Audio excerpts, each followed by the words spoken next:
குரு பிரம்மா, குரு விஷ்ணு, குருதேவோ மகேஸ்வரः, குரு சாக்ஷாத் பரபிரம்மா, தஸ்மை ஸ்ரீ குருவே நமக.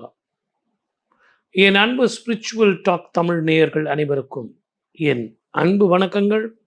2026 பராபவ தமிழ் புத்தாண்டு வாழ்த்துக்கள். வாழ்க வளமுடன். All the best.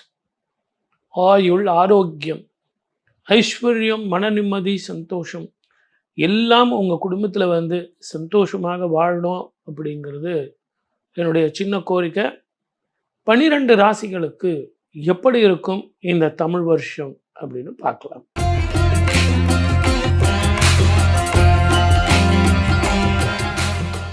மேஷ ராசி நேயர்களுக்கு எப்படி இருக்கும்? ரொம்ப நல்லா இருக்கும் சார், பிரமாதமாக இருக்கும்.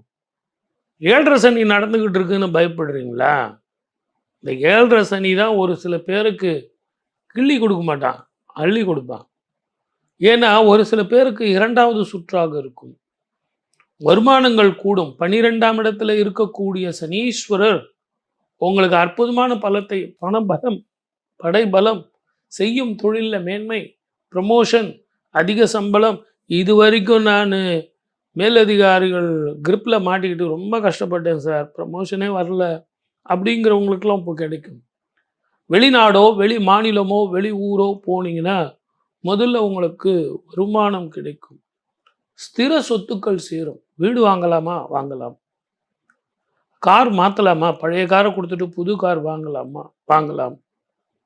ஒரு ஃப்ளாட் வச்சுட்டு இருக்கேன் சார், அதை கொடுத்துட்டு ஒரு இண்டிவிஜுவல் ஹவுஸ் வாங்கட்டுமா? வாங்கலாம். அதே மாதிரி எனக்கு ரொம்ப நாளாக திருமண தடை இருக்குது சார். நாகதோஷம், பித்ருதோஷம், செவ்வாய் தோஷம்னு சொல்லியே அது ஆணாக இருக்கட்டும் பெண்ணாக இருக்கட்டும் தள்ளி போயிட்டே இருக்குது சார். இந்த வருஷம் எனக்கு கல்யாணம் ஆகுமா? 7.5 பீரியடில் தான் கல்யாணம் ஆகும்.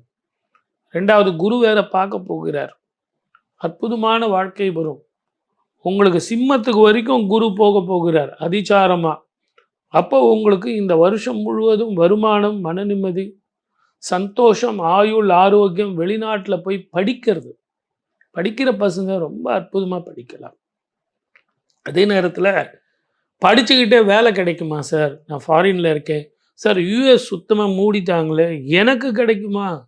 கிடைக்கும் சார். எப்பவுமே ஒன்று நல்லா புரிஞ்சுங்க, உழைக்க தெரிஞ்சா பிழைக்க தெரியும். இது உழைக்க தெரியலனா தான் நீங்கள் பயப்படணும். தமிழன் எப்பவுமே உழைக்கிறதுக்கு தயாராக இருப்பவன். 10ஆம் இடத்தில் பாவி ஒருவன் இருந்தால் ராஜயோகம் டான்னு ஜோதிடத்தில் சொல்கிறாங்க. ஆகவே மேஷராசிக்கு இதெல்லாம் ரொம்ப அற்புதமான காலம். கணவன் மனைவி உறவு நல்லா இருக்கும். அதனால குழந்தைகள் இல்லாமல் தவிச்சவங்களுக்கு குழந்தை பாக்கியம் கிட்டும். ஐஓஎல், ஐவிஎஃப் இல்லைன்னா டாக்டர் செக்கிங் போயிட்டு உங்களுக்கு குழந்தை பாக்கியம் கிடைக்கும். அதே நேரத்தில் உறவுகள் மேம்படும். நண்பர்களால் உதவிகள் வரும். உடல் ஆரோக்கியமும் கடனும் கட்டுக்குள் அடங்கும். பழைய கடன்லாம் தீர்ந்துடும். புதிய கடன் உங்களுக்கு ஏற்பட்டு என்ன கிடைக்கும் அப்படின்னா, வீடு வாங்கிறது, வாகனங்கள் வாங்கிறது, தங்கம். ஆனால் முதலீடு செய்கிறது பார்த்து பண்ணுங்க சார், அவசரப்படாதீங்க. இது உங்கள் ஜாதகம் மட்டும் இல்லை, பொதுவாகவே உலக ஜாதகமே உங்களுக்கு ஷேர் மார்க்கெட் ரொம்ப வேர்ல்டு ட்ரேட் வார் தான் தீரணும். இப்போ நான் பொது பலனில் சொல்லியிருக்கேன். வேணா கூட நம்ம சேனல்லையே இப்போ பொது பலன் இருக்குது, அதை வேணால் ரெஃபரன்ஸ்க்கு ஒரு வாட்டி போய் பாருங்கள். உங்களை பொறுத்த வரைக்கும் நான் சொல்கிறது என்னென்னா, மிக கவனமாக இருக்க வேண்டும். சனி செவ்வாய் பார்க்கும் காலம். பகலில் யார் பலம், இரவில் யார் பலம் அப்படிங்கிறத கணக்கில் வச்சுக்கணும். ஆகவே இரவு பயணத்தில் 2 வீலரில் போகிறேன், நான் அப்படி 3 பேர் போகிறேன், 4 பேர் போகிறேன், அதெல்லாம் வேண்டாம். அதே நேரத்தில் காரில் நான் தனியாக வண்டி ஓட்டிகிட்டு போகிறேன் சார் அப்படின்னா வேண்டாம். இரவு பயணத்தை தவிர்ப்பது நல்லது. இயற்கை அழிவுகளும் தேவையில்லாத பிரச்சனைகளும் வரத்தான் செய்யும். அதிகமான சுப பலன் வரணும் சார், இந்த கண்டெல்லாம் போகணும் அப்படின்னா திருப்பதிக்கு போயிட்டு வாங்க. திருப்பதிக்கு போயிட்டு வந்தீங்கன்னா திருப்பம் வருமா அப்படின்னா நிச்சயமாக வரும். ஆஞ்சநேய சுவாமி அங்கே இருக்கார். செந்தூரம் பூசி வழிபட்டு அந்த செந்தூரம் வாங்கிட்டு இந்த பராபவ வருஷம் முழுவதுமே அந்த செந்தூரம் நெத்தியில் வச்சுக்கிட்டிங்கன்னா மலை போல வர பிரச்சனைகள் பனி போல மாறும். மேஷத்துக்கு டோட்டலாக எவ்வளோ மார்க் கொடுத்தா நல்லா இருக்கும் சார் அப்படின்னா ஒரு 80 மார்க் தரலாம். பாஸ்க்கு மேலேயே அற்புதமான மார்க்கு. வாழ்க வளமுடன். All the best. 2026 பராபவ வருஷம் எப்படி இருக்கும் உலகத்துக்கு அப்படின்னு பார்க்கும்போது, இந்த ஆண்டு சனி வந்து குருவோட வீட்டில் இருக்கார். புதனுடைய வீட்டில் வந்து குரு இருக்கார். சதய நட்சத்திரம் கும்பராசியில் வந்து காலையில் 8:35க்கு தமிழ் வருட பிறப்பு பிறக்குது. பிறக்கும் பொழுதே ராகு மகாதிசை இருக்குங்கிறது உங்களுக்கு நல்லா தெரியும். அதே நேரத்தில் அவர் பிறக்கும் அந்த நட்சத்திரம் ராசி கும்பராசியிலேயே ராகு உட்கார்ந்துகிட்டு இருக்கார். சிம்மத்தில் வந்து கேது இருக்கார். இந்த ஆண்டு எல்லாருமே குரு பலன் சொல்லும்போது குரு மிதுனத்தில் இருக்காருன்னு சொல்லுவாங்க. ஆனால் 1/6/2026 குரு உச்சமடைகிறார். 12 வருஷங்களுக்கு ஒரு முறை உச்சமடைகிறார். அவர் உச்சமடைந்து 9ஆம் பார்வையாக சனீஸ்வரரை பார்க்கிறார். குரு தன்னுடைய வீட்டை தானே பார்க்கிறார். இது ஒரு விசேஷமாக இருந்தாலும் 12 வருஷங்களுக்கு ஒரு முறை தான் இப்படி ஒரு அபூர்வம் அதிசயம் நடக்கும். குரு பார்க்க கோடி நன்மைன்னு சொல்லுவாங்க. ஏன்னா இந்த குரு தன்னுடைய வீட்டை பார்க்கும்போதும் சனீஸ்வரனுடைய கோபமும் தாபமும் குறைஞ்சு விடுது. இதை எல்லாத்த விட இந்த பராபவ வருடம் குரு தான் அரசனாக வருகிறான். தளபதியாக வருவது செவ்வாய். இது உல்டாவா வந்திருந்தா இன்னும் கொஞ்சம் வேற மாதிரி இருந்திருக்கும். ஏன்னா இந்த காலகட்டத்தில் இப்போ நமக்கு எலெக்ஷன் வரப்போகுது. இந்த பொதுப்படையான கிரகஸ்தனுடைய ஸ்திதி நான் எதுக்கு சொன்னேன் அப்படின்னு கேட்டிங்கன்னா, நம்ம ஜாக்கிரதையாக இருக்கணும் அப்படின்றதுக்காக தான். 2019 இருந்தே நான் நிறைய ப்ரிடிக்ஷன்லாம் சொல்லிட்டு வரேன். நீங்கள் பார்த்துருந்தீங்கன்னா அந்த ரெஃபரன்ஸ் நிறைய பேர் என்னுடைய இதெல்லாம் சேமித்து வச்சுருக்கீங்க. உங்களது அன்புக்கு ரொம்ப நன்றி. 2019 டிசம்பர்லேயே நான் 2020க்கான ஆண்டு பலன் சொல்லும்போது இயற்கை அழிவுகள் வரும், அதே நேரத்தில் பயணத்தில் கவனமாக இருக்கணும், இன்ஃபெக்ஷன் வரும், வியாதிகள் வரும் அப்படின்னு சொல்லியிருக்கேன். அப்போ நமக்கு கொரோனா வந்தது. அதே நேரத்தில் 2031 வரைக்கும் சனீஸ்வரர் ரிஷபத்தை மாறும் வரை உங்களுக்கு ஒரு பதட்டமான சூழ்நிலை இருந்துக்கிட்டே இருக்கும். ஒரு பிரச்சனை போனால் ஒரு பிரச்சனை, அதே நேரத்தில் உங்களுக்கு போர் பதட்டம், தீவிரவாதங்களால் பிரச்சனைகள், வேற்றுமொழி இனத்தவர்களால் பிரச்சனைகள், உள்நாட்டு கலவரங்கள், பயணத்தில் பிரச்சனை, நீரினாலும் நெருப்பினாலும் தீயினாலும் இயற்கை அழிவுகளாலும் நேச்சுரல் கலாமிட்டிஸ், வெள்ளம், இதெல்லாம் பிற்கூற்றிலே இருக்கும், முற்கூற்றிலே வறட்சி இருக்கும், அதிகமான வெயில் இருக்கும். இந்த காலகட்டத்தில் இப்படியெல்லாம் ஏன் சார் இருக்குது? எங்களுக்கு ஒரு நிம்மதியான வாழ்க்கை எப்போ தான் வரும் அப்படின்னா, சனியும் செவ்வாயும் சேரும் காலம், சனி செவ்வாய் பார்க்கும் காலம்.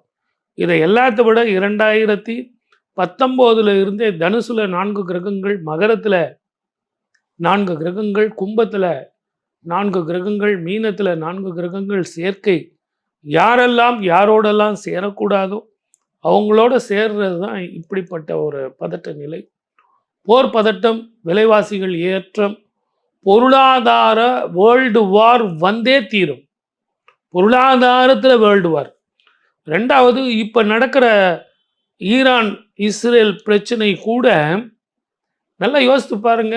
பொருளாதாரத்தினுடைய பாதிப்பு, தங்கம் விலை ஏற்றம், வெள்ளி விலை ஏற்றம், அதே மாதிரி ஷேர் மார்க்கெட் வந்து டவுன்.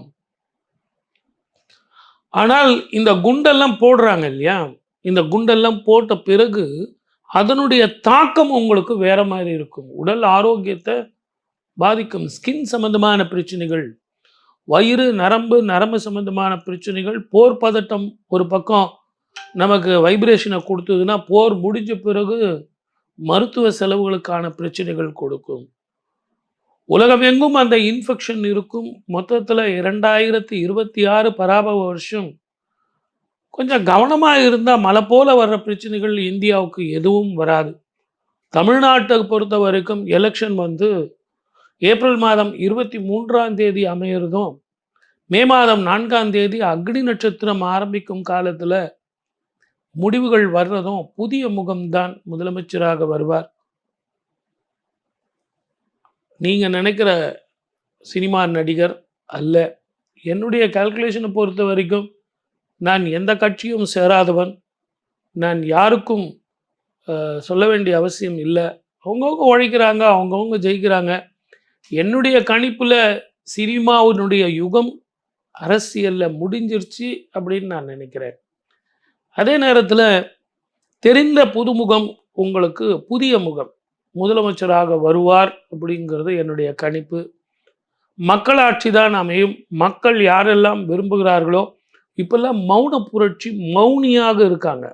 சார் நீங்கள் யாருக்கு சார் ஓட்டு போட போறீங்க அப்படின்னா ஒருத்தனும் சொல்ல மாட்டேங்கிறான். கருத்து கணிப்பு முன்னாடிலாம் எடுத்து ரொம்ப தெளிவாக சொல்லுவாங்க. ஆனால் இப்போ மக்கள் எல்லாம் அப்படியே இரும்பு மாதிரி கெட்டி கெட்டி போய்விட்டார்கள். இந்த தேர்தலுக்கு பழகி போயிட்டாங்க. ஏன்னா 1950 இருந்தே தேர்தல் வந்து வந்து வந்து இதையெல்லாம் பார்த்துட்டாங்க. ஓப்பனாக பேசி என்ன சார் ஆக போகுது? நேராக போயிட்டு நமக்கு யாரை பிடிக்குதோ அவங்களுக்கு ஓட்டு போட்டு வந்துடலாம். வெளியே வந்து யார் கேட்டாலும் உங்களுக்கு தான் நான் ஓட்டு போட்டேங்க அப்படின்னு சொன்னால் அந்த கருத்து கணிப்பு சரி வருமா? அதே மாதிரி தான் ஜோதிடத்தில் யார் வருவாங்கங்கிறது தெளிவாக சொல்லலாம். ஆனால் எல்லா கட்சிக்காரர்களும் கூட்டணி அமைச்சுக்கிட்டு எவ்வளவு கஷ்டப்பட்டு 234 தொகுதியில் இந்த உச்சம் பெற்ற வெயிலில் வந்து அக்னி நட்சத்திரத்தில் தன்னுடைய வேர்வையெல்லாம் சிந்தி உழைத்து மக்கள் ஓட்டை வந்து கேட்குறாங்க. இதை நாம் 2 பேரும் உக்காந்துக்கிட்டு ஏசி ரூமில் உக்காந்துட்டு இவங்க தான் வருவாங்க அவங்க தான் வருவாங்கன்னா அது நல்லா இருக்குமா? ஆகவே பொறுத்திருங்கள், மக்களாட்சி மலரும். மே 4ஆம் தேதி வரை எது எப்படி இருந்தாலும் வாழ்க்கை சந்தோஷமாக இருக்கணும். வாழ்க வளமுடன். All the best. 12 ராசிக்காரர்களுக்கு பலன்களும் பரிகாரங்களும் சொல்லியிருக்கேன். அந்தந்த ராசிக்கு உண்டான பலன்கள் 100க்கு எவ்வளோ மார்க் சார் எடுக்கலாம் அப்படிங்கிறதும் ஒரு இன்ஸ்டன்ட் ஃபுட்டு மாதிரி உங்களுக்கு கொடுத்துருக்கேன். சார் ஜோதிடங்கிறது என்ன சார்? நல்ல ஞாபகம் வச்சுங்க. என்னதான் கிரகங்கள் நமக்கு பிரச்சனையாக இருந்தாலும் எந்த கட்டத்தில் நம்ம தப்பிக்கலாம்? 12 கட்டத்தில் எந்த கட்டம் எனக்கு லாபம் தரும், மன நிம்மதியை தரும், வெற்றி தரும் அப்படிங்கிறது தான் கணக்கு. ஆகவே தயவு செஞ்சு மன சஞ்சலம் வேண்டாம். எல்லோரும் எல்லாம் பெறணும். அதை தவிர வேற ஒன்றறியேன் பராபரமே அப்படிங்கிறது தான் இந்த நிகழ்ச்சியினுடைய முடிவு. ஆகவே 12 ராசிக்காரர்களும் இந்த பலன்களை கேட்டு பரிகாரங்களை செஞ்சு எது எப்படி இருந்தாலும் என் தாய்க்கன்றோ தினம் தினம் என் கவலை, எனக்கு என்ன சார் கடவுள் இருக்கும்போது அப்படின்னு சொல்லிட்டு உங்கள் ஜாதகத்துக்கு கிரக நிலைகள் எப்படி இருக்குன்னு ஜோதிடர்கிட்ட போய் கேட்கணும். இதெல்லாம் பொது பலன், ஒரு இன்ஸ்டன்ட் ஃபுட்டு. ஆகவே உங்கள் ஜாதகத்தை ரெஃபர் பண்ணிங்கன்னு சொல்லி வாய்ப்பளித்த அத்தனை நல்ல உள்ளங்களுக்கும் நன்றி, வணக்கம். சர்வே ஜனா. ஆனால் இந்த மேஷ ராசிக்காரர்களுக்கு இந்த 2026 தமிழ் புத்தாண்டு எந்த மாதிரியான நற்பலன்களை கொடுக்க போகுது? ப்ளஸ் இவங்களுக்கு வந்து இப்போ தான் வந்து சனி பயிற்சி ஆரம்பிச்சிருக்கு. ஸோ கொஞ்சம் பதட்டத்தில்லாம் இருப்பாங்க. ஸோ இவங்களுக்கு என்ன மாதிரியான விஷயங்கள் வந்து இந்த தமிழ் புத்தாண்டு வந்து கொடுக்க போகுதுன்னா, அதாவது நம்ம வந்து நீங்கள் ஆரம்பிக்கும் போதே வந்து சனி பகவானை தொட்டு தான் ஆரம்பிச்சிருக்கீங்க. சொன்ன மாதிரி வாக்கிய கணித பஞ்சாங்கத்தின் அடிப்படையில் கடந்த மார்ச் 6ஆம் தேதி தான் வந்து சனி வந்து 7.5 சனியை ஆரம்பிச்சிருக்காரு. அதாவது மேசராசிக்கு 12ஆம் வீட்டில் வந்து அமர்ந்திருக்கிறாரு. அங்கே 2.5 ஆண்டுகள் இருப்பார். அப்புறம் ராசியில் 2.5 ஆண்டுகள் இருப்பார். அதுக்கடுத்து பாதசனின்னு சொல்லுவார், பாதசனின்னு சொல்லுவோம். அங்கே 2.5 ஆண்டுகள் இருப்பார். 2ஆம் இடத்துல, ராசிக்கு 2ஆம் இடத்துல. இந்த ராசி ஜென்மராசி, அப்புறம் 12ஆம் இடம், அப்புறம் 2ஆம் இடம், இந்த 3 ராசியில் 2.5 ஆண்டுகள் வந்து மொத்தமாக 7.5 ஆண்டுகள் இருப்பார். இதுதான் 7.5 சனியோட காலம். ஓகே, இந்த அடிப்படை விஷயங்கள் எல்லாத்துக்குமே கண்டிப்பாக தெரிஞ்சிருக்கும். இப்போ நீங்கள் சனி மட்டும் நம்ம பிரதானமாக எடுத்துகிட்டு கேட்குற காரணம் என்னென்னா, அவர் வந்து இயற்கை அசுபர். அதனால் அவர் பார்த்து பயப்படுறோம். இயற்கை அசுபர்னு ஒருத்தர் இருந்தால் இயற்கை சுபர்னு 2 பேர் இருக்காங்களே. இப்போ அவங்களோட நிலையை நம்ம எடுத்து தானே பலன் சொல்லணும்.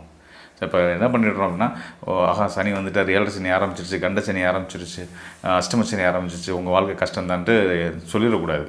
அது வந்து மக்களை பேனிக் ஆகிற விஷயம். நம்ம அதை ஒருபோதும் செய்யக்கூடாது. ஏன்னா சனி தனிச்சு எந்த ஒரு கிரகமும், சனி மட்டும் இல்லை, எந்த ஒரு கிரகமும் தனிச்சு இயங்குறது கிடையாது. அதனால் மக்களே, நான் உங்களுக்கு உறுதியாக சொல்கிறேன், 7.5 சனி ஆரம்பிச்சிருச்சு அப்படின்னு பயமோ பதட்டமோ மேசராசிக்காரர்களுக்கு குறிப்பாக வேண்டியதில்லை. நான் உங்களுக்கான காரணங்களை அடுத்தடுத்த பதில்களில் சொல்கிறேன். குறிப்பாக சொல்லணும் அப்படின்னா, முழு சுபகிரகமான குரு இருக்கார் இல்லையா, அவரோட நிலை ரொம்ப சிறப்பாக இருக்குது. அடுத்த மாதமே, அதாவது வைகாசி மாதமே வந்து அவருடைய பயிற்சியும் இருக்குது. குரு பயிற்சி, சனி பயிற்சி நம்ம எப்படி எடுத்துக்கிறீங்களோ அதே குருவுடைய நிலை ரொம்ப முக்கியம் தானே. அவரோட பயிற்சி இருக்குது, அது நல்ல நிலைக்கு வரப்போகிறாரு. அது மட்டும் இல்லாமல் இந்த ஆண்டு துவக்கம் இருக்குது இல்லையா, மேஷ ராசிக்காரர்களுக்கு அவங்களுடைய தன குடும்ப வாக்குஸ்தானமான ரிஷப ராசியில் தான் இந்த ஆண்டு பிறப்பே நிகழ்வுது. ரிஷப ராசியை லக்னமாக கொண்டு இந்த ஆண்டு பிறக்குது. அதனால் வந்து இவங்களுக்கு பொருளாதார ரீதியாக நல்ல நிலை தான் இருக்க போகிறாங்க.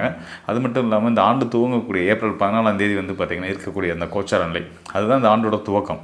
அதில் வந்து பார்த்திங்கன்னா மேச ராசிக்காரர்களுடைய மேச ராசி அதிபதி செவ்வாய் ராசிக்கு 12ஆம் இடத்துல இருக்கிறாரு. அதாவது 7 சனி இருக்கார் இல்லையா மீன ராசியில், அந்த சனியோடு சேர்ந்து லக்ன ராசி அதிபதி செவ்வாயும் இருக்கார். கூடுதலாக புதனும் இருக்கிறார். இந்த நிலையில் தான் இந்த ஆண்டு துவக்கமே இருக்குது. அப்போ ராசிநாதன் ராசிக்கு 12ஆம் இடத்துக்கு போயிட்டார், அதுவும் நீர் ராசியாக இருக்குது அப்படின்னா இவங்க வந்து இவங்களுக்கு வந்து வெளிநாட்டு பயணம், நீர் சார்ந்த நீர்நிலைகள் அருகில் தொழிலமைப்பு, வேலைவாய்ப்பு அமைப்புகள், நீர் தொடர்புடைய தொழில்கள் இதெல்லாம் ஈடுபடுறதுக்கான வாய்ப்புகளை கொடுக்கும். அதாவது கண்டிப்பாக ஒரு மாற்றத்தை கொடுக்கும்.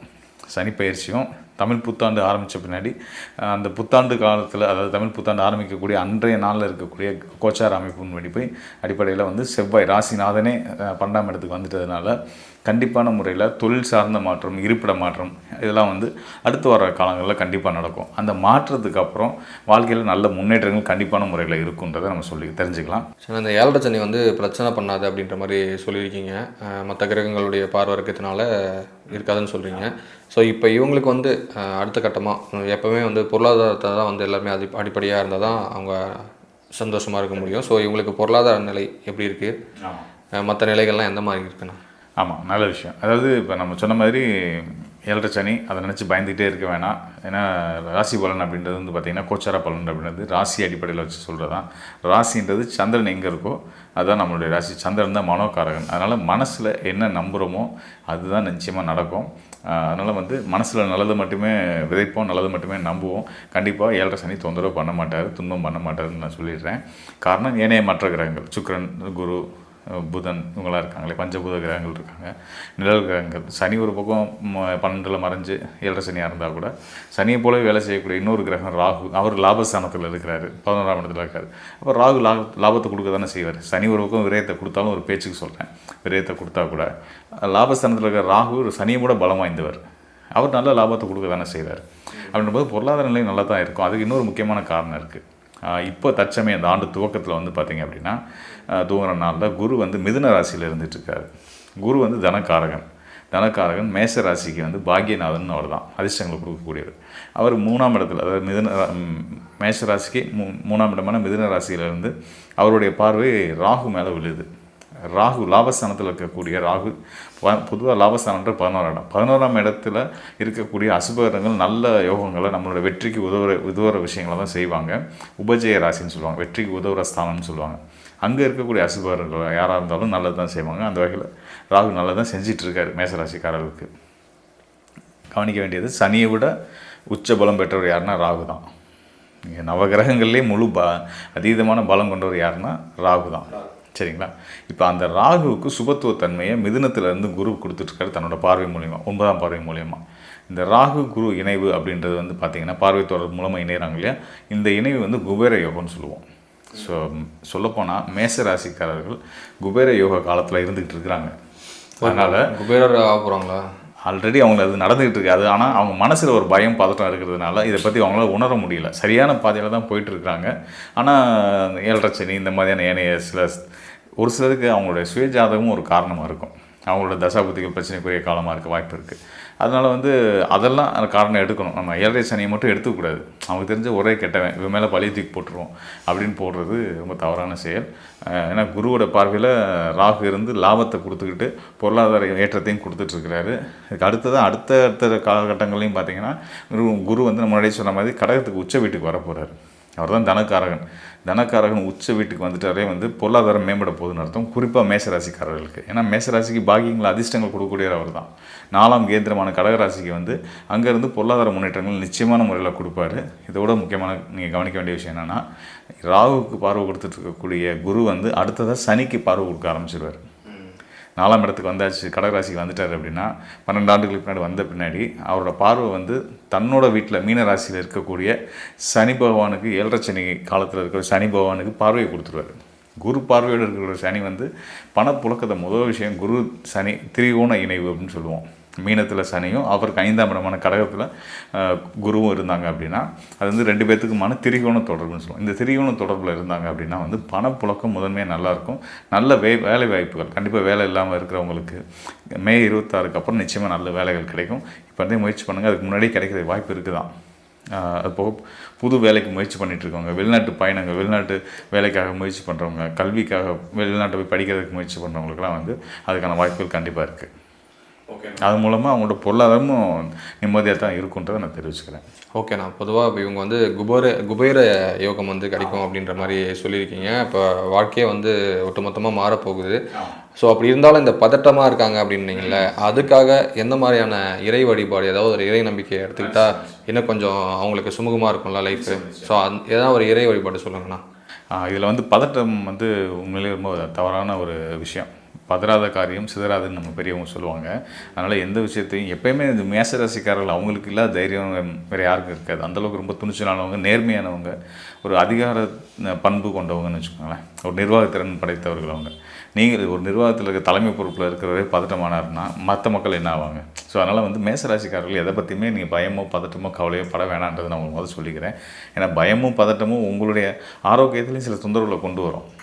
எண்ணங்கள் என்னவோ அதுதான் நம்ம வாழ்க்கை அப்படின்னும் போது வந்து எண்ணத்தில் தப்பாக எதாவது நடக்குமானா எந்த வேலையில் வேணாலும் நடக்கலாம். ஏன்னா சனி வந்து 12ஆம் இடத்துல இருக்கும்போது அது வந்து அதாவது காலப்புருஷ தத்துவத்தில் மீன ராசின்றது நம்மளோட கால் பகுதிகளை குறிக்கக்கூடியது. அங்கே இருக்கும்போது வந்து காலில் அடிபடுறது, காலில் ஏதாவது பிரச்சனைகள் ஏற்படுறது, எலும்பு செவ்வாயும் சனியும் சேர்ந்து வேறு இருக்காங்க. அதனால் எலும்பு சம்மந்தப்பட்ட காயங்கள், முறிவு, எலும்பு முறிவு, இந்த மாதிரியான பிரச்சனைகள் வயது முதிர்ந்தவங்களுக்கு அந்த கழிவறைக்கு போகும்போது பார்த்து போகணும் வரணும், இதெல்லாம் கொஞ்சம் கவனமாக பார்த்துக்கிட்டோம்னா பிரச்சனை கிடையாது. மித்தபடி வந்து இறை வழிபாடு அப்படின்னு பார்த்தா மேசராசிக்காரர்களுக்கு இந்த ஆண்டு தமிழ் புத்தாண்டை பொறுத்த வரைக்கும் வந்து பார்த்திங்கன்னா விநாயகர் வழிபாடு ரொம்ப ரொம்ப அவசியம். விநாயகர் வழிபாடு ரொம்ப எளிமையான வழிபாடு. பெருசாக வந்து இந்த மாலை மரியாதை இதெல்லாம் செய்ய வேண்டியதில்லை, கோடி கோடியாக கொட்டி கொடுக்க வேண்டியதில்லை. அரச மடத்தில் உட்காந்துருப்பார், போய்ட்டு ஒரு சுடத்தை தேய்ச்சி கும்பிட்டுட்டு, அப்பா விநாயகர் பெருமானே ஞானக்காரகா எங்கள் வாழ்க்கையை நல்லபடியாக ஆக்கி கொடுங்க, எனக்கு ஒரு மனசு தெளிவை கொடுங்க. அது மன தெளிவுக்காக தான். அதை அவர்கிட்ட வாங்கிட்டோம்னா மனசு தெளிவாயிட்டாங்க மேசராசிக்காரங்க அப்படின்னா அவங்களுக்கு ஜெயிக்க ஆள் கிடையாது. அதுக்காக விநாயகரை சுற்றி வந்து கும்பிட்டுவாங்க, வாழ்க்கை நல்லாயிருக்கும். நான் ரொம்பவே சிறப்பாக இருந்தது. இப்போ இதுவும் மேலும் வந்து பார்த்தீங்கன்னா 2026 இந்த தமிழ் புத்தாண்டில் ஒவ்வொரு கிரகங்களும் இருக்கும்ல, டிரான்சிட் இருக்கும்ல, ஆமாம். எந்த மாதிரியான கிரகங்கள் வந்து எங்கெங்கே இருக்கு, இன்னும் கூடுதலாக இவங்களுக்கு எந்த மாதிரியான பலன்களை வந்து கொடுக்க போகுது? நிச்சயமா இப்போ இந்த ஆண்டு கிரகங்கள் வந்து ஆண்டு பலன் எடுக்கும்போது தமிழ் புத்தாண்டுன்னு வரும்போது வந்து தமிழ் புத்தாண்டு பலன் பார்க்கும்போது ஆண்டு கிரகங்கள் எங்கே இருக்காங்கன்றத முக்கியமாக பிரதானமாக எடுத்துக்குவோம். ஆண்டு கிரகங்கள் நம்ம சொல்கிறது வந்து ராகு, கேது, வியாழன், சனி, இவங்க தான். இதில் ஒரே ஒரு ஆண்டு கிரகம் மட்டும்தான் பயிற்சி ஆகுது, நம்ம முன்னாடியே குறிப்பிட்டிருந்தேன். ஸோ அது வந்து வியாழன் மட்டும்தான். வியாழனுடைய பயிற்சி மட்டும்தான் இந்த ஆண்டு இருக்குது. அவர் வந்து மிதுனத்திலிருந்து கடகத்துக்குள்ளே வரப்போகிறாரு. இதில் ஒரு நல்ல விஷயம் நான் கவனிச்சிருந்த பலன் சொல்கிறதுக்காக நான் வந்து ஆய்வு பண்ணும்போது, பஞ்சாங்கத்தை செக் பண்ணும்போது வந்து பார்த்திங்க அப்படின்னா ஒரு விஷயத்தை கவனித்தேன். இந்த ஆண்டு துவக்கத்தில் இருக்கக்கூடிய கிரகங்கள் ரொம்ப முக்கியம். ஆண்டு துவக்கம் எப்படி இருக்கோ அதை தொட்டு தான் அதில் தொடர்ச்சியும் இருக்கும் அப்படின்ற கணக்கில் பார்க்கும்போது ரொம்ப ஆச்சரியமாக இருந்துச்சு. இப்படி ஒரு கிரகநிலைகள் நான் வந்து எந்த ஜாதகத்துலையும் பார்த்ததில்லை. எப்படி இருக்குது அப்படின்னு கேட்டிங்கன்னா எல்லா கிரகங்களும் தன்னோட சொந்த நட்சத்திரத்தில் இருக்கிறாங்க. அப்போ எல்லாமே ஸ்டேபிள் ஆகி எல்லாத்துக்கும் நல்லது நடக்க போகுதுன்னு அர்த்தம். இப்போ விளக்கமாக சொல்லணும் அப்படின்னா மேஷத்தில் சுக்கிரன் இருக்கிற நிலையில் தான் இந்த ஆண்டு துவங்குது. சூரியனும் சுக்கிரனும் இருக்கிறாங்க. இதில் சுக்கிரன் தன்னுடைய சொந்த நட்சத்திரமான பரணி நட்சத்திரத்தில் இருக்காரு. அங்கேருந்து 3ஆம் வீடு மிதுன ராசி. மிதுன ராசியில் குரு இருக்கிறார். இந்த ஆண்டு துவக்கத்தில் சொல்கிறேன், முதல் நாள் ஆண்டு துவங்கக்கூடிய அந்த முதல் நாளில் வந்து அந்தந்த கிரகங்கள் அவங்களோட சொந்த நட்சத்திரத்தில் இருக்கிறாங்க. இங்கே வந்து சுக்கிரன் எப்படி பரணி நட்சத்திரத்தில் இருக்காரோ அதே போல் மிதுனத்தில் இருக்கக்கூடிய வியாழன் வந்து அவரோட சொந்த நட்சத்திரம் புனர்பூச நட்சத்திரத்தில் இருக்காரு. அவருக்கு அடுத்ததான் சிம்ம ராசியில் கேது இருக்கிறாரு. கேது வந்து தன்னோட சொந்த நட்சத்திரமான மக நட்சத்திரத்தில் இருக்கிறாரு. ஆச்சரியமாக இருந்துச்சு. அது தொடர்ந்து பார்க்கும்போது அது கேதுக்கு எப்பயுமே எதிர்நிலையில் ராகு இருப்பார் இல்லையா. ராகுவும் சந்திரனும் சேர்ந்துருக்காங்க ஆண்டு துவக்கம் முதல் நாள் ஏப்ரல் 14ஆம் தேதி. அதில் வந்து பார்த்தீங்கன்னா சந்திரனும் ராகுவும் ராகுவுடைய நட்சத்திரமான சதய நட்சத்திரத்தில் இருக்காங்க. சரி, அதுதான் அப்படி இருக்குது, அடுத்த கட்டமாக வருவோம் அப்படின்னு பார்த்தா மீன ராசியில் காலப்புருஷனுக்கு 12ஆவது வீடாக வரக்கூடிய மீன ராசியில் செவ்வாய், சனி, புதன் சேர்க்கை இருக்குது. அந்த 3 கிரகங்களுமே வந்து பார்த்தீங்கன்னா உத்திரட்டாதி நட்சத்திரம் சனியுடைய நட்சத்திரத்தில் இருக்கிறாங்க. பயங்கர அபூர்வமாக இருந்துச்சு. இப்படி ஒரு கிரகங்கள் நான் இதுவரைக்கும் என்னோட 22 வருஷ சர்வீஸில் வந்து இப்படி ஒரு கிரக அமைப்பை நான் பார்த்ததே கிடையாது. ரொம்ப ஆச்சரியமாக இருந்துச்சு. சரி, ஆனால் ஏதோ நல்லது நடக்க போகுது அப்படின்னு மட்டும் எனக்கு மனப்பூர்வமாக உணர்ந்துக்க முடிஞ்சிச்சு. ஓகே. ஸோ எல்லா கிரகமும் தன்னோட சொந்த நட்சத்திரத்தில் இருக்கிறது ஆட்சி பலம் பெறுற மாதிரி அர்த்தம். அப்போ கிரகங்கள் செய்யக்கூடிய நல்ல பலன்களை கண்டிப்பான முறையில் உறுதியாக செய்வாங்க. தன்னுடைய காரகத்துவ பலன்களை கண்டிப்பான முறையில் ரொம்ப ஸ்ட்ராங்காக கொடுக்க போகிறாங்கன்னு அர்த்தம். அப்போ கவனிச்சு பாருங்கள், மிதுனத்தில் இருக்க குரு அடுத்து பயிற்சியாகி கடகத்துக்குள்ளே வந்தால் கூட முதல்ல அங்கே இருக்கிற நட்சத்திரம் புனர்பூசம் 4ஆம் பாதம். அவர் உச்ச பலம் பெற்று நிற்கக்கூடியதுமே வந்து பார்த்தீங்கன்னா அவரோட சொந்த நட்சத்திரம் நிற்க போகிறாரு. ஸோ தொடர்ச்சி அந்த ஆண்டு தூங்குதுலேருந்தே வந்து நல்ல நல்ல விஷயங்கள் வந்து நம்ம வாழ்க்கையில் நடக்க போகுது அப்படின்ட்டு தெரிஞ்சுக்கலாம். உலகளாவிய அளவிலேயே வந்து பார்த்திங்கன்னா பல நல்ல விஷயங்கள் நடக்க போகுது. ஏற்கனவே இந்த போர் பதட்டம்லாம் நடந்துருக்கு வளைகுடா நாடுகளில். இதை பற்றி நம்ம ஆரம்பத்தில் சொல்லியிருந்தோம். நம்ம ஏற்கனவே பழைய காணொலிகளில் மாத பலன்கள் பற்றி பேசும்போது கூட நம்ம பேசியிருந்தோம்னு நினைக்கிறேன். அதாவது குரு அருள் பார்வை இருக்கிறதுனால இது உலகளாவிய போராக போகாமல் சின்ன லெவலில் முடிஞ்சிடும். போர் வராதுன்னே நான் சொல்லியிருந்தேன். அதை மீறி போர் வந்திருக்கு. ஆனால் அது வளைகுடா நாடுகளுக்குள்ளேயே தான் இருக்கே தவிர்த்து உலகளாவிய போராக மாறல. ஏன்னா அது இந்த அமைப்பு வந்து பார்த்தீங்கன்னா கொரோனா காலத்தில் இருந்த கிரக யுத்தத்தோட கடுமையான கிரக யுத்தம் அதெல்லாம் தவிர்க்கப்பட்டிருக்கிறது காரணம் வந்து குருவுடைய பார்வை அப்படின்றத நான் பார்க்குறேன். அதான் நான் ஏற்கனவே சொல்லியிருந்தேன் நான் உங்களுக்கு. ஸோ அந்த வகையில் குருவுடைய பார்வை வந்து இந்த கிரக யுத்தத்தில் இருக்கக்கூடிய கிரகத்துக்கு இருந்துருக்கனால இந்த போர் சூழலுமே தணிஞ்சிடும். இப்போ கிரகங்களும் பிரிவு ஏற்பட்டு அடுத்தடுத்த ராசிகள் நகர்ந்துட்டாங்க. அதாவது புத்தாண்டை ஒட்டி நகர்ந்துருவாங்க. அதுக்கப்புறம் வந்து நல்ல பலன்கள் மட்டுமே தான் நடக்க போகுது. எல்லார் மனசுலையும் அமைதியும் நிம்மதியும் சந்தோஷமாக வந்துடும். இதெல்லாம் ஒரு பக்கம் இருந்தாலும் கண்டிப்பாக எல்லாருக்கும் எல்லா கிரகங்களும் நல்ல பலன், நவகிரகங்களும் நல்ல பலனை கொடுக்க தயாராகிட்டாங்க. இது வந்து கோச்சார அடிப்படையில் சொல்லக்கூடிய பலன்கள். நீங்கள் வந்து மக்கள் வந்து நிறைய குழம்பிக்கிறாங்க. அதாவது ராசி அடிப்படையில் நம்ம இங்கே காணொலியில் பேசிடுறோம். ஏன்னா அதுவாக தான் ராசியை தான் பொதுவாக எடுத்து பலனாக நம்ம சொல்ல முடியும், கொடுத்துட்றோம். இங்கே தனிப்பட்ட ஜாதகத்துக்கும் ஒரு வேல்யூ இருக்குது. உங்கள் ஒவ்வொருத்தருடைய ஒவ்வொரு மிதுன ராசிக்காரர் இருப்பாங்க. அவங்களுக்கு தனிப்பட்ட ஜாதகம் இருக்கும். அந்த ஜாதகத்தில் கிரகங்கள் குரு முதற்கொண்டு ஏனைய மற்ற கிரகங்கள் சனி, ராகு, செவ்வாய், சூரியன், பஞ்சபூத கிரகங்கள், ஒளி கிரகங்கள், நில கிரகங்கள் அவங்களோட நிலையெல்லாம் இருக்குது. அவங்க பிறந்த நேரத்தின் அடிப்படையில் தசாபுத்தின்னு ஒரு கணக்கெல்லாம் இருக்குது. ஸோ இதெல்லாம் பார்த்து தான் வந்து இப்போ நடப்பு தசாபுத்தி வந்து அவங்களுக்கு யோகமாக இருக்கா இல்லை கவனமாக இருக்க வேண்டிய காலகட்டமா அப்படின்றலாம் தெரிஞ்சுக்கணும். அப்படின்னா அதாவது நான் தெளிவாக சொல்கிறேன், மீண்டும் சொல்கிறேன், கோச்சார அடிப்படையில் ஒவ்வொரு ராசிக்குமே ரொம்ப சிறப்பாகவே இருக்குது. இது வந்து பொது பலன், ராசி அடிப்படையில் சொல்லப்பட்ட கோச்சார பலன். இதை தாண்டி உங்களுக்கு இன்னும் துல்லியமான பலன்கள் தேவைப்படுது. இதில் சொன்ன மாதிரி எனக்கு அந்த மாதிரி ஒன்றும் நடக்கலை, பிரச்சனையாகவே தான் இருக்குது லைஃப் அப்படின்னா கண்டிப்பான முறையில் நீங்கள் வந்து சுயஜாதக ஆய்வு எடுத்துக்கணும். அப்போ சுயஜாதகம் பார்க்கணுன்ற தேவை வரும்போது இன்னும் துல்லியமாக அடுத்த கட்ட நகர்வுகளை பற்றி தெரிஞ்சுக்கணும் போது நம்ம என்னைய தொடர்பு கொள்ளுங்கள். அதாவது நான் சொல்கிறது மக்களுக்கு சொல்கிறேன், என்னை தொடர்பு கொள்ளுங்கள். கண்டிப்பான முறையில் உங்களுக்கு நல்ல ஒரு தெளிவை ஏற்படுத்தக்கூடியது என்னுடைய கடமையாக எடுத்து உங்களுக்கு நல்ல ஒரு வழிகாட்டுதலை கொடுக்குறேன்.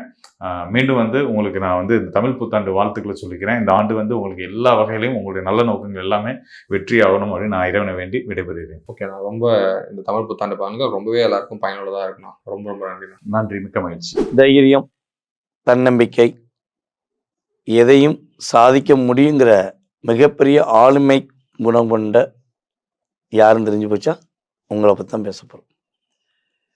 மேசராசி அன்பர்களுக்கு வந்து பார்த்தீங்கன்னா இந்த தமிழ் புத்தாண்டு தொடக்கம் முதல் கிட்டத்தட்ட உங்கள் லைஃப்பில் ஒரு மிகப்பெரிய டேர்னிங் அப்படின்னு சொல்லலாம். சனி பகவான் 12ஆம் இடத்துல அமர்ந்திருக்கிறார். குரு பகவானும் இந்த தமிழ் புத்தாண்டு கரெக்டாக சித்திரை மாதம் 1ஆம் தேதி நம்ம எப்போவுமே வந்து பார்த்திங்கன்னா சூரியன் மேச ராசிக்குள்ளே உள்ளே வந்தோடனே தமிழ் புத்தாண்டு ஆரம்பிச்சிருச்சு அப்படிங்கிறத முடிவு பண்ணிடுவோம்.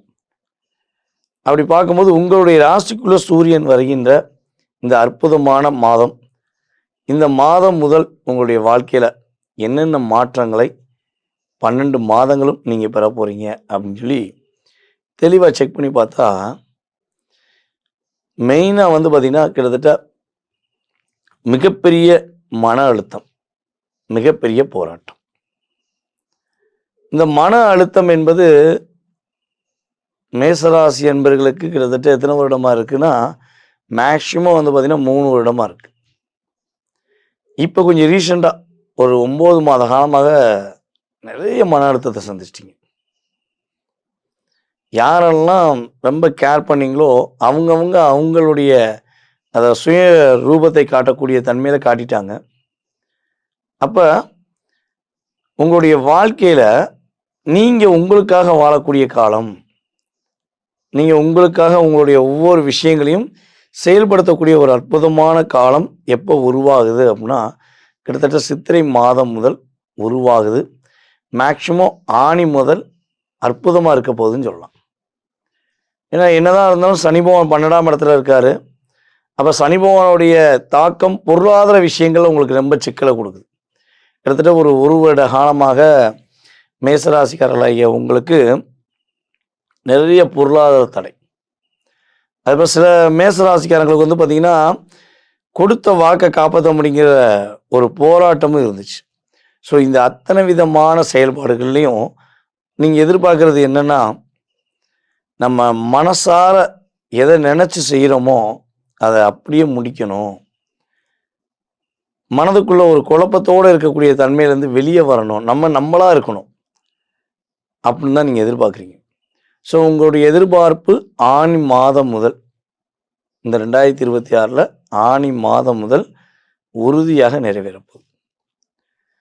இந்த ஆனி மாதம் கரெக்டாக வந்து பார்த்திங்கன்னா நம்மளுடைய குரு பகவான் கடகராசிக்குள்ளே போகிறார். அப்போ கடகராசிக்குள்ளே அவர் போன உடனே உங்களுடைய ராசிக்கு 4ஆம் இடத்துல குரு தன்னுடைய பார்வையை அப்படியே கொண்டு போய் அங்கே உட்கார்ந்தோடனே அவருடைய பார்வைகளில் நிறைய மாற்றங்கள் உண்டு. ஃபஸ்ட்டு பெஸ்ட்டான விஷயம் அப்படின்னு சொல்லி பார்த்தீங்கன்னா, உங்களுடைய வாழ்க்கையில் இப்போ ஒரு 3 வருட காலமாக நீங்கள் போராடின போராட்டத்துக்கு ஒரு விடை கிடைக்கும். உங்கள் மேலே வீண் பழி சுமத்தி உங்களுடைய கேரக்டரை, உங்களுடைய மிகப்பெரிய ஒரு நல்ல குணத்தை நீங்கள் எப்படிலாம் வாழணும் ஆசைப்பட்டீங்களோ அதுக்கு அப்படியே ஆப்போசிட்டாக உங்களை வாழ வைக்க வேண்டிய சூழ்நிலை சூழ்ச்சியாளர்கள் மூலமாக உங்களுக்கு ஏற்பட்டு, அப்போ உங்களுக்குள்ளேயே ஒரு என்ன சொல்கிறேன்னா கேள்வி நிறைய உதயமாயிடுச்சு. ஏன் நம்ம இப்படி வாழ்கிறோம், நமக்குள்ளே ஏன் இந்த ஒரு தன்னம்பிக்கை இல்லாத ஒரு சூழ்நிலை, நம்மளை ஏன் வீண் பழி சுமத்திக்கிட்டே இருக்காங்க, நம்ம எது செஞ்சாலும் குத்தங்காங்களே, இது எப்போ சரியாகும் அப்படின்னு ஒரு கேள்வி வச்சுருக்கீங்களா? உங்களுடைய அற்புதமான கேள்விக்கு விடையளிக்கக்கூடிய தன்மை ஆனி மாதம் முதல் உண்டு. ஹெல்த்தில் என்னென்ன பிரச்சனை இருந்தாலும் சரியாயிடும். அதுபோல் வந்து பார்த்திங்கன்னா மெயினாக மேசராசிக்காரர்களுக்கு கடன் பிரச்சனையிலிருந்து மீள்வதற்கான ஒரு அற்புதமான சூழ்நிலை உண்டு. ஏன்னா கிட்டத்தட்ட வந்து பார்த்திங்கன்னா இந்த ஒரு 3 வருடத்தில், அதுவும் இந்த கிட்டத்தட்ட வந்து பார்த்திங்கன்னா 2025 மார்ச்லேருந்தே பல மேசராசிக்காரங்களுக்கு வேலையில் பிரச்சனை இருந்துச்சு. நீங்கள் ரியாலிட்டியாக வேலை பார்த்தாலும் வேலையை பார்க்கலன்னு சொல்லி உங்களை வெளியே அனுப்பியிருப்பாங்க. அப்போ ஏன் இப்படி ஒரு அழுத்தம் வருது, ஏன் இப்படி குழப்பம் வருதுன்னு நிறைய கேள்வி வச்சுருந்தீங்களா? இனிமேல் அந்த கேள்விக்கு ஒரு சரியான விடை. உங்களுடைய வேலையில் ஒரு ஸ்டாண்டர்டான நிலை கண்டிப்பாக உண்டு. அது மேசராசிக்காரங்களை யாரெல்லாம் அரசாங்க வேலைக்கு முயற்சி எடுக்கிறீங்களோ உங்களுடைய வேலையில் உறுதியாக ஒரு வெற்றி கனி பறிக்கக்கூடிய வாய்ப்பு உண்டு. அரசாங்க வேலையில் இருக்கவங்களுக்கு இந்த காலகட்டம் தான் பதவி உயர்வு அதிகமாக கிடைக்கக்கூடிய பாக்கியம். ஒரு நிலையான ஒரு தன்மையில் நீங்கள் வாழக்கூடிய செயல்பாடுகள் கோச்சார கிரகங்கள் கொடுக்கின்றன. யார் யாரெல்லாம் மேசராசிக்காரங்களில் சொந்த தொழில் வச்சுட்டு தொழிலில் போராட்டம் போராட்டம் போராட்டம் அப்படின்னு ரொம்ப கஷ்டப்படுறீங்க, ஸோ இனிமே தான் உங்கள் தொழிலில் நீங்கள் ஸ்டாண்டர்டாக நிற்க போகிறீங்க. உறுதியாக உங்களுக்கு புதிய வாடிக்கையாளர்கள் வருவாங்க. உங்களை வளரவே விடக்கூடாதுன்னு நினச்சவங்களுக்கு முன்னாடி நீங்கள் ஒரு வளர்ந்து காட்டக்கூடிய உங்களுடைய வளர்ச்சியை ஒரு ஊக்கப்படுத்தக்கூடிய செயல்பாடுகளை உங்களுக்கு குரு பகவான் கொடுக்க போகிறார்.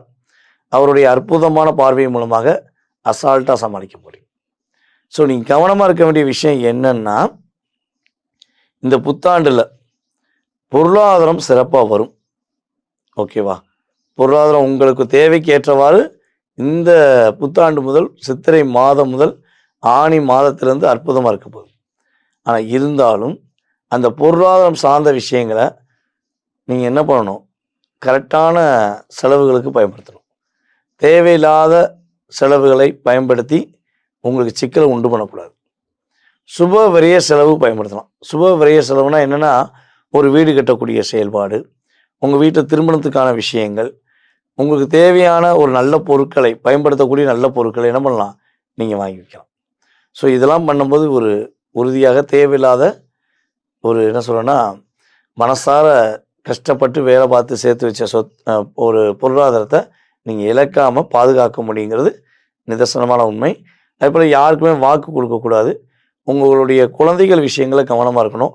நீங்கள் என்ன முடிவு எடுக்கிறீங்க அப்படிங்கிறத வெளிப்படையாக சொல்லாமல் முடிச்சு காட்டி சொல்வது உங்களுக்கு மிகப்பெரிய வெற்றியை கொடுக்கக்கூடிய ஒரு அற்புதமான தருணமாக உறுதியாக இந்த புத்தாண்டு மேச ராசி என்பவர்களுக்கு வெற்றியை கொடுக்கக்கூடிய ஒரு பாதையாக இருக்க போகுது அப்படிங்கிறது உண்மை. மேச ராசி என்பர்கள் இந்த தமிழ் புத்தாண்டு முதல் நீங்கள் என்ன வழிபாடு செஞ்சால் மிகப்பெரிய ஏற்றம் உண்டு அப்படின்னா, மேக்சிமம் வந்து பார்த்தீங்கன்னா நீங்கள் ஒவ்வொரு செவ்வாய்க்கிழமையும் சூரியன் வழிபாடு பண்ணுங்க.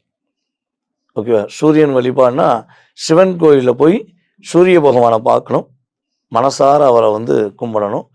அதே போல் பார்த்தீங்கன்னா நம்ம சிவன் கோயிலில் உள்ள நந்தி பகவானையும் வழிபாடு செய்வது மூலமாக உங்களுடைய வாழ்க்கையில் இனிமேல் உறுதியாக நன்மை மட்டும்தான் நடக்கும் என்பது நிதர்சனமான உண்மை.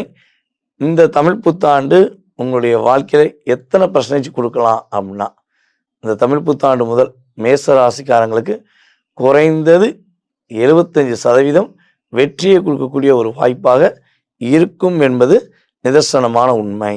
கிட்டத்தட்ட ஒரு 40 வருஷத்துக்கு பிறகு நம்முடைய தமிழர்கள் அனைவருக்குமே மேஷம் முதல் மீன ராசியில் அத்தனை அன்பர்களுக்குமே மிகப்பெரிய ஒரு மாற்றத்தையும் மிகப்பெரிய ஒரு முன்னேற்றத்தையும் கொடுக்கக்கூடிய ஒரு அற்புதமான தமிழ் வருடம். பல பிரச்சனைகளையும் பல போராட்டங்களையும் கடந்து தன்னுடைய வாழ்க்கையில இதுதான் லட்சியம், இந்த லட்சியத்தை விட்டு நான் வரமாட்டேங்கிற கொள்கையுடைய நபர்கள் யாரெல்லாம் ஒரு கொள்கையை பிடிச்சிட்டு ஸ்ட்ராங்காக நிற்கீங்களோ, உங்களுடைய கொள்கைகளை நீங்கள் நிறைவேற்றக்கூடிய ஒரு அற்புதமான தமிழ் புத்தாண்டாக இந்த புத்தாண்டு இருக்க போது. அதே போல் பார்த்தீங்கன்னா இந்த வருடத்தில் மிகப்பெரிய சிறப்பான விஷயங்கள் அப்படின்னு சொல்லி பார்த்தீங்கன்னா, குரு பகவானுடைய அற்புதமான தருணங்கள், உங்கள் லைஃப்பில் எதிர்பார்க்காத மாற்றங்களை, எல்லா விதமான முன்னேற்றங்களையும் நீங்கள் உணரக்கூடிய ஒரு செயல்பாடுகள் குரு பகவான் உங்களுக்கு அற்புதமாக சனி பகவான் மூலமாக இயக்கி கொடுக்க போகிறார். அதான் முக்கியம். குரு தனித்து இயங்க போகிறது கிடையாது. சனி பகவானுடைய எதிர்வினைகளை குரு பகவானுடைய பார்வை மூலமாக எதிர்வினை உங்கள் லைஃப்பில் ஒரு ஏமாற்றம் இல்லாத முன்னேற்றமான பாதையை கொடுக்கக்கூடிய ஒரு அற்புதமான தருணமாக இருக்க போது. தற்போது வரை நீங்கள் பார்த்த விஷயங்கள் எல்லாமே கோச்சார கிரகங்கள் கொடுக்கின்ற தமிழ் புத்தாண்டுக்குரிய சிறப்பான செயல்பாடுகள்னு சொல்லி பார்த்துருக்கீங்க. இது உங்கள் லைஃப்பில் ஒரு 20-30% உறுதியாக ஏற்றத்தையும் மாற்றத்தையும் கொடுக்கும் என்பது நிதர்சனமான உண்மை.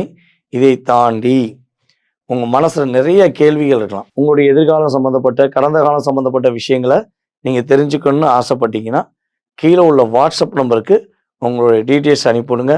உறுதியாக உங்களுக்கு அப்பாயின்மெண்ட் டைம் கொடுத்து உங்களுடைய எதிர்காலம் சம்மந்தப்பட்ட அத்தனை விதமான ஜோதிடம் சார்ந்த கேள்விகளுக்கு துல்லியமாக கணக்கிட்டு உங்களுடைய எதிர்காலத்தை குறிப்பிட நான் தெளிவாக சொல்ல ரெடியாக இருக்கேன்.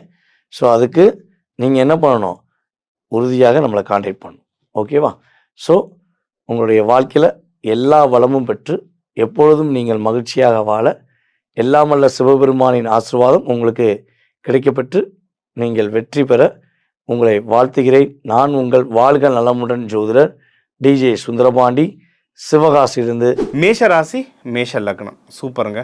நம்மளுக்கு விரைய சனி ஆரம்பிச்சிருக்கு, எல்லாருக்குமே தெரியும். நிறைய நல்லதும் நடக்குது. ஓகேங்களா? என்னென்னா இப்போ நம்ம 3ஆம் வீட்டில் குரு பகவான் இருக்கார். அப்போது நீங்கள் எடுக்கிற எந்த ஒரு காரியமும் முயற்சியும் வெற்றி அடையும். அதாவது படிக்கிற குழந்தைங்க படிப்பாக இருக்கட்டும், புது வேலை தேடுறீங்க, கவர்மெண்ட் ஜாப் அப்ளை பண்ணுறீங்க, கல்யாணத்துக்கு ட்ரை பண்ணுறீங்க, புது வீடு வாகனம் வாங்குறீங்க, எல்லாமே எந்த ஒரு முயற்சி எடுத்தாலும் கண்டிப்பாக வெற்றி உண்டு. நம்மளுக்கு விரைய சனி நடக்கிறதுனால சின்ன சின்ன தடங்கள் வரலாம். ஆனால் நம்மளாம் போராளிகள், முட்டி மோதனா ஜெயிச்சிடலாம். சரிங்களா? இது ஒன்று மெயின். ஓகே. செகண்டு, வேறு என்னென்ன விஷயத்துலலாம் நம்ம ஜெயிக்கிறதுக்கு அதிகமான அனுகூலங்கள் இருக்குன்னா இன்வெஸ்ட்மெண்ட். அதாவது மெயின் ரோட்டில் ஏதாவது ஒரு வண்டி சவுண்டாக முறுக்கிட்டு போகிறத பார்த்தீங்கன்னாவே தெரிஞ்சால் அது மேஷம் தான். சரிங்களா? மேஷத்துக்கு வண்டி ஓட்டுறது, அதை ஃபாஸ்ட்டாக வண்டி ஓட்டுறது ரொம்ப பிடிக்கும். வண்டிலாம் வாங்குறீங்கன்னா தாராளமாக வாங்கலாம். இது ஆண் ராசி. செவ்வாய் நெருப்பு, செவ்வாய்ன்றதுனால அவங்களுக்கு நிலம் சார்ந்த ஆசைகள் நிறைய இருக்கும். வீடு வாங்கினா வாங்கலாம், பிளாட் வாங்கணுன்னா வாங்கலாம், நகைகள் வாங்கணுன்னா வாங்கலாம். ஸோ இன்வெஸ்ட்மெண்ட்டுக்கு இது ரொம்ப சூப்பரான வருஷம் ஒன்று. இன்னொன்று, இப்போ நான் உங்களுக்கு இந்த மாதிரி ஒரு அடிஷனலாம் தரேன். யாரெல்லாம் நம்மளுக்கு ஹெல்ப் பண்ணுவா? நம்ம கிரகங்களே பார்க்குறோம். கிரகங்கள் என்ன ஒரு கிரகமாக நம்மக்கிட்ட பேச போகுது, மனுஷங்க மூலமாக தானே பேச போகுது. எந்தெந்த மனுஷங்க நம்மளுக்கு ஹெல்ப் பண்ணுவாங்கன்னு பார்த்தா தாயார் சைட்லேருந்து வரும், அப்பா சைட்லேருந்து உங்களுக்கு ஹெல்ப் வரும். சரிங்களா? அதாவது பேரண்ட்ஸ் வந்து உங்களுக்கு ரொம்ப அதிகமாக ஹெல்ப் பண்ணுவாங்க. ஸ்பௌஸும் ரொம்ப அதிகமாக ஹெல்ப் பண்ணுவாங்க. அதாவது கணவனும் மனைவியும் நல்லாவே உங்களுக்கு ஹெல்ப் பண்ணுவாங்க. சரி, இப்போ உங்களுக்கு வந்து யார்கிட்ட என்ன கேட்கணுன்றது தெரிஞ்சிருச்சு. ஓகே, இந்த இன்வெஸ்ட்மெண்ட்டுக்கு அப்புறம் நீங்கள் வந்து கல்யாணத்துக்கு டைம் வந்து ரொம்ப சூப்பராக இருக்குங்க. சரிங்களா? மேஷத்துக்கு கல்யாணத்துக்கு ரொம்ப நல்ல டைம் இருக்குது. யாராவது லவ் பண்ணுறீங்கன்னா அந்த லவ்வை கல்யாணமாக மாற்றுங்க. என்னென்னா, லவ் பண்ணுறவங்களுக்கு வந்து லைட்டாக இந்த மேஷத்தை வந்து ஹேண்டில் வந்து ரொம்ப கஷ்டம். சுருன்னு கோவம் வரும். இந்த ரக்கட் பாய் ரக்கட் கேர்ள்லாம் ஜாஸ்தியாக வந்து மேஷத்தில் தான் இருக்கும்.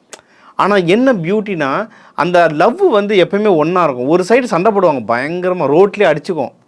ரோட்லலாம் சில பேர் அடிக்கிறதெல்லாம் கண்ணால் பார்த்துருக்கோம். ஆனால் இன்னொரு சைடு பார்த்தா பாசம் அவங்க தான் அதிகமாக தருவாங்க. அதனால் லவ்வில் வந்து இப்போ லைட்டாக ஈகோ ட்ரிகர் ஆகிற மாதிரி இருக்குது. ஓகே, ஆனால் உங்களுக்கு இவங்க தான் பிடிச்சிருக்குன்னா அந்த லவ்வை கல்யாணமாக மாற்றுறீங்கன்னா சூப்பராக இருக்குது டைம். தாராளமாக கல்யாணமாக மாற்றிடலாம். ஓகேங்களா? அதில் நல்ல விஷயம் என்னென்னா, இப்போ நம்ம வந்து நீங்கள் வீடு வண்டி வாகனம் வாங்கினான்னு சொல்லிட்டோம், கல்யாணம் பண்ணலான்னு சொல்லிட்டோம். இதுக்கு மெயினாக என்ன தேவை? பணம், டப்பு, மணி தேவை. அந்த மணியும் உங்களுக்கு கிடைக்கும். ஏதோ ஒரு விதமான உதவிகளாக கிடைக்கும். மணி கூட உங்களுக்கு வந்து ஆட்களோட சப்போர்ட் கிடைக்கும். இப்போ கல்யாணத்தில் வந்து உங்கள்கிட்ட பணமே இருந்தாலும் ஆளுங்களோட சப்போர்ட் இருந்தால் தான் அது இறங்கி நடத்த முடியும். ஸோ அந்த ஆளுங்க ஃபேமிலியோட சப்போர்ட்டே உங்களுக்கு இருக்குது. ஓகேவா? ஸோ இது ஒரு பெரிய அட்வான்டேஜ். ஓகே, அடுத்து நீங்கள் எதனா பிஸ்னஸ் பண்ணுறீங்கன்னா பிஸ்னஸ் நல்ல க்ரோத் இருக்கும். ப்ராஃபிட்டை வந்து எக்ஸ்ட்ராடினரி க்ரோத் இருக்கும். வெளிநாடு நீங்கள் பிஸ்னஸ் மூலயமா வெளிநாடு போகிற வாய்ப்பும் இருக்குது. உங்கள் ப்ராடக்ட்டு வெளிநாடு கொண்டு வர வாய்ப்புகளும் இருக்குது. இம்போர்ட் எக்ஸ்போர்ட்டும் நீங்கள் பண்ணலாம்.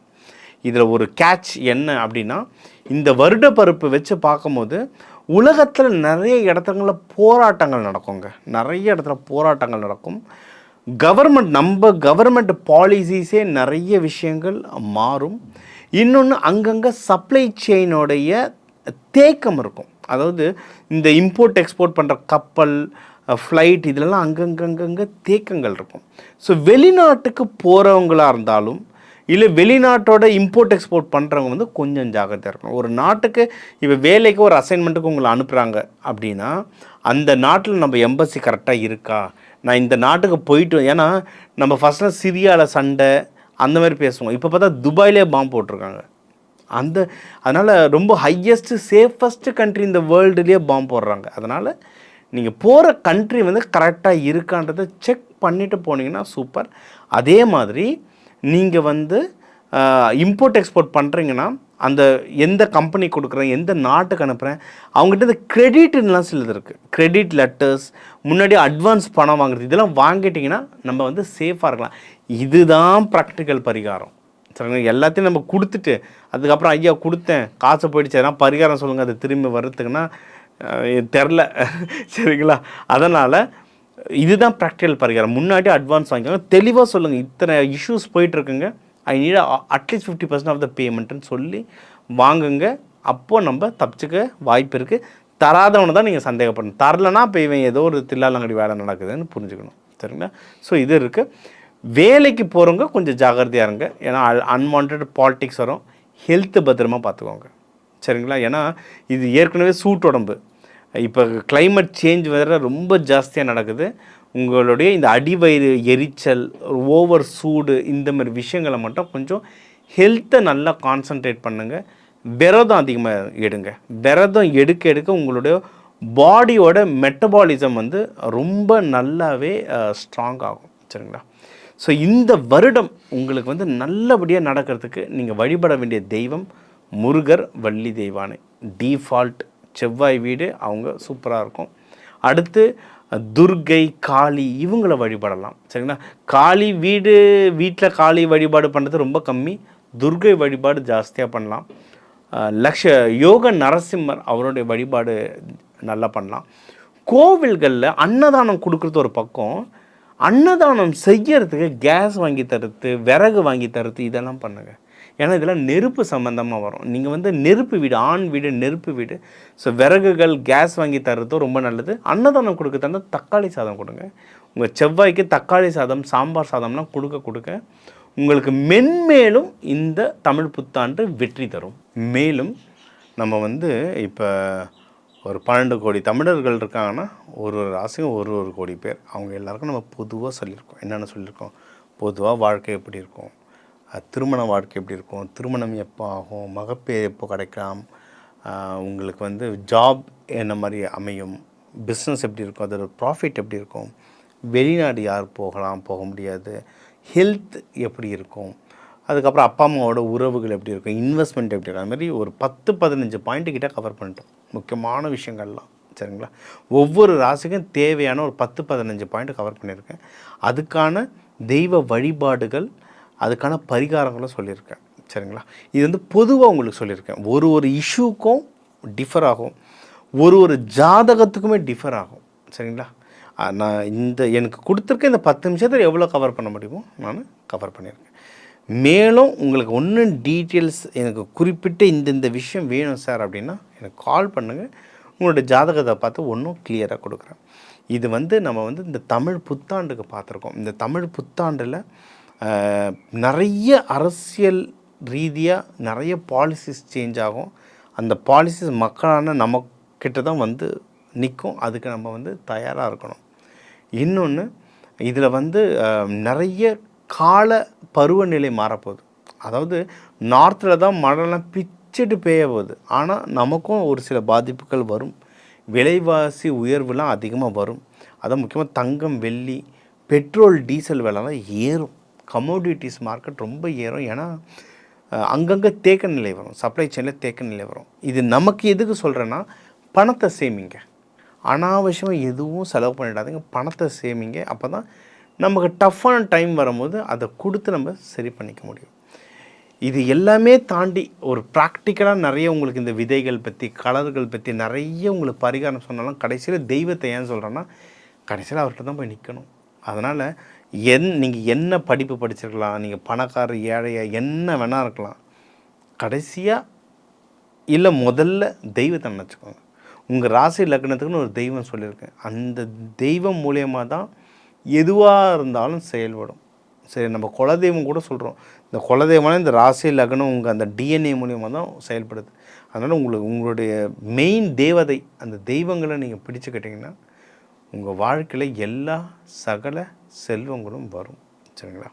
இது கூடவே நான் வந்து எக்கச்சக்க பயிற்சிகள் சயின்டிஃபிக்காக எடுத்துகிட்ருக்கேன். என்னால் முடிஞ்சளவு. ஏன்னா நம்மளுடைய ஜோதிடம்ன்றது ரொம்ப அட்வான்ஸு சயின்ஸுங்க.